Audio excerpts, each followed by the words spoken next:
পাতাবাহার বই পঞ্চম শ্রেণী, পৃষ্ঠা নম্বর ৩৯। 39 পৃষ্ঠা বের করো সবাই। আজকে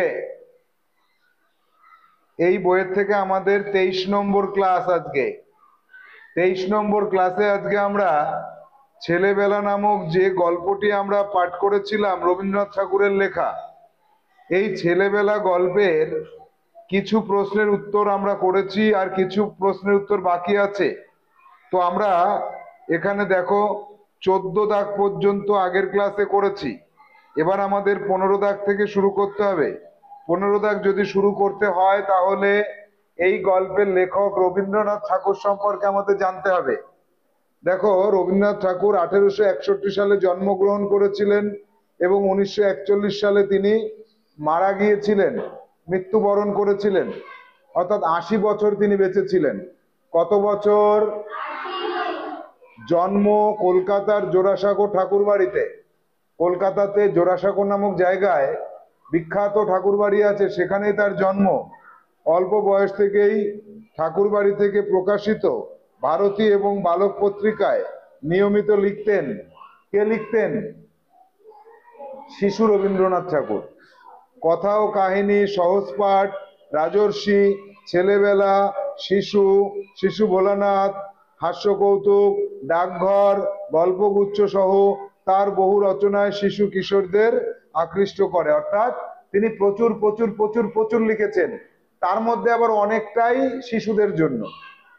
অনেকে আছে শুধু শিশুদের জন্য লেখে, রবীন্দ্রনাথ ঠাকুর সবার জন্য লিখেছে। তার মধ্যে শিশুদের জন্য তার অনেক লেখা আমরা জানতে পারলাম।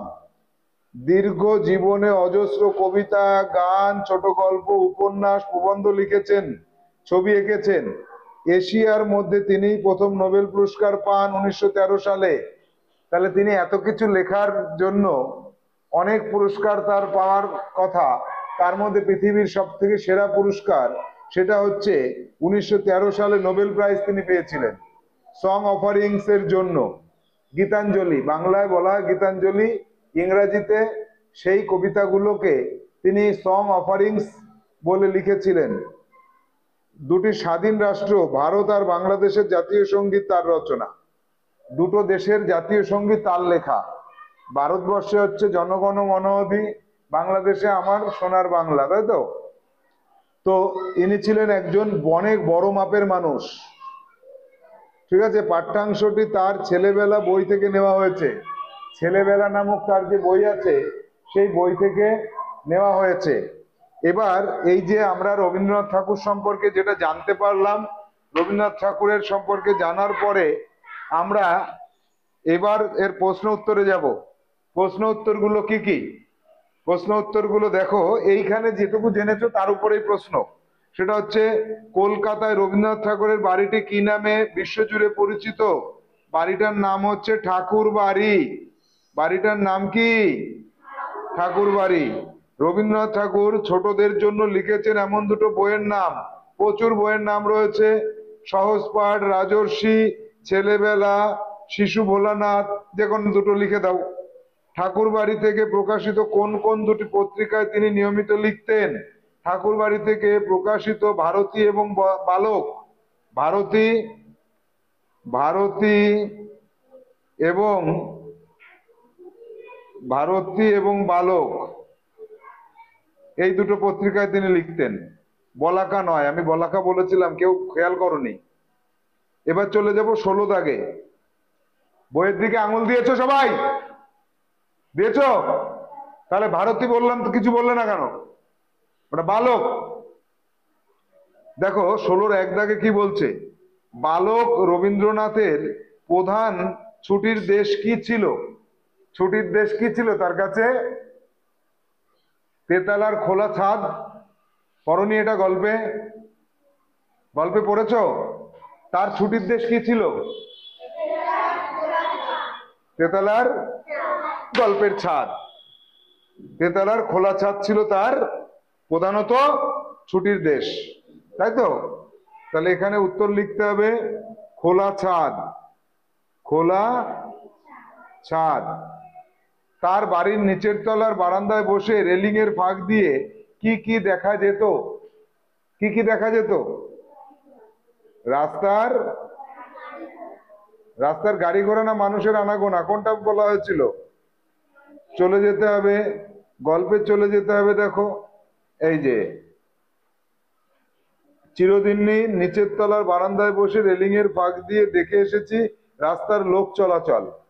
গাড়ি ঘোড়া কে বললো? রাস্তার লোক চলাচল হবে সঠিক উত্তর। রাস্তার লোক চলাচল। 3 দাগ, পাঠ্যাংশে ওয়েসিসের প্রসঙ্গ কিভাবে এসেছে? ওয়েসিসের প্রসঙ্গ এসেছে যে তার যে ছাদটাকে আমি বলছি, লিখে নেবা, এখানে জায়গা হবে না। শিশুটি যে ছাদে যেত সেই ছাদটিকে তিনি মরুভূমির সাথে তুলনা করেছেন এবং ছাদের উপরে যে কল ছিল, স্নান করার যে কল ছিল, সেইখানে জল পাওয়া গেছে। তাই মরুভূমিতে জল পাওয়া গেলে মরুদ্যান বলা হয়। তাই 3 তলার ছাদ যখন তার কাছে কল্পনায় মরুভূমি, তখন ওই কলটাকে তিনি ওয়েসিস বলে তুলনা করেছেন। পারবে না লিখতে? এইটাই হুবহু যেটা বললাম এইভাবে লিখে ফেলতে হবে। 4 দাগ, পাঠ্যাংশে রবীন্দ্রনাথের পিতার সম্পর্কে কি জানতে পারো? রবীন্দ্রনাথের পিতার সম্পর্কে আমরা পাঠ্যাংশে রবীন্দ্রনাথের পিতার সম্পর্কে জানতে পারি, তিনি যখন বাড়ি থাকতেন তখন ভোরবেলায় 3 তলার ছাদে গিয়ে সাদা চাদর পরে তিনি কি করতেন? ধ্যান করতেন। পাথরের মূর্তির মতন বসে ধ্যান করতেন। আর বছরের কিছু সময় তিনি পাহাড় পর্বতে ঘুরে ঘুরে সময় কাটাতেন। হলো, বছরের কিছু সময় তিনি পাহাড় পর্বতে সময় কাটাতেন, আর যে সময়টা বাড়িতে থাকতেন সেই সময়টাতে তিনি ভোরবেলায় 3 তলার ছাদে সাদা চাদর মুড়ি দিয়ে ধ্যানে বসতেন। এইটুকু জানা গেছে, তাই না? আর কি কিছু জানা গেছে? যায়নি। এরপরে যাব 5 দাগে, পিতার কলঘরের প্রতি ছোট রবির আকর্ষণের কথা কিভাবে জানা গেছে? কিভাবে জানা গেল পিতার কলঘরের উপর? এটা আমরা কিভাবে জানতে পারলাম? যখন বালকটির বাবা বাড়িতে থাকতেন না, তখন চুপি চুপি বালক রবীন্দ্রনাথ ঠাকুর ওই ঘরে গিয়ে স্নান করত এবং গা মুছে কল্পনার জগতে চলে যেত।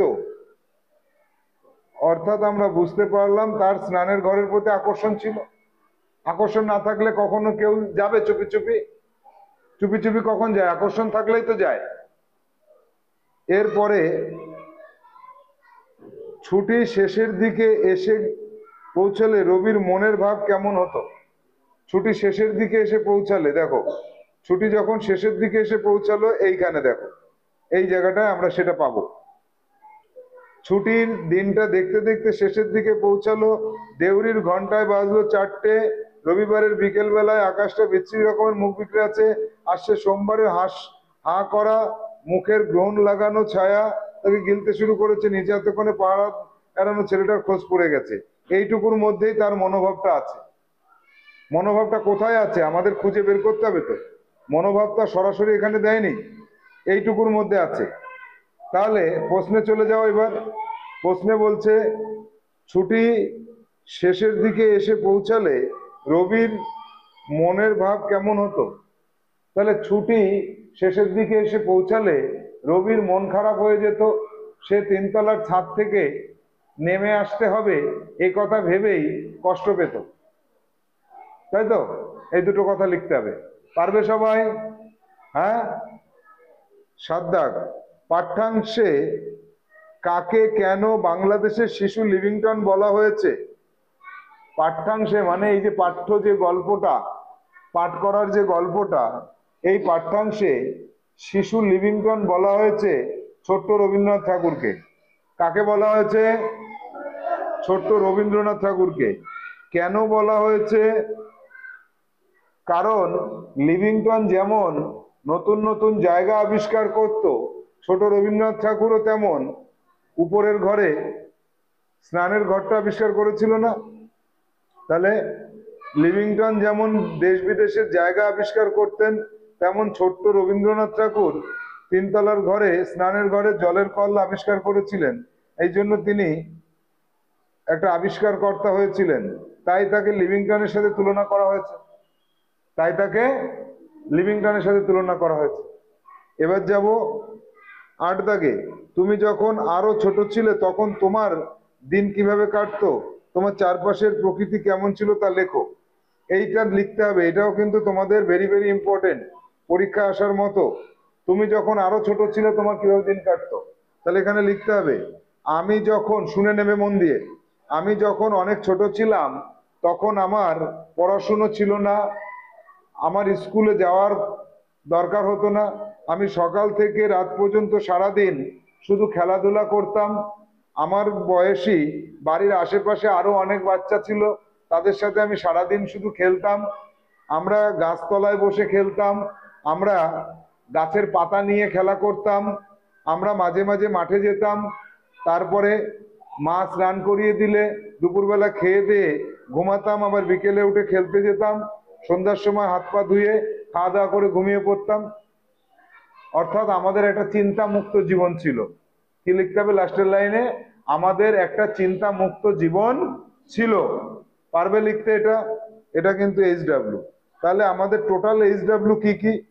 এইটা হচ্ছে মন থেকে লিখবে, এটা মন থেকে, এটা মন থেকে লিখতে হবে, আমি যেটা বলে দিলাম।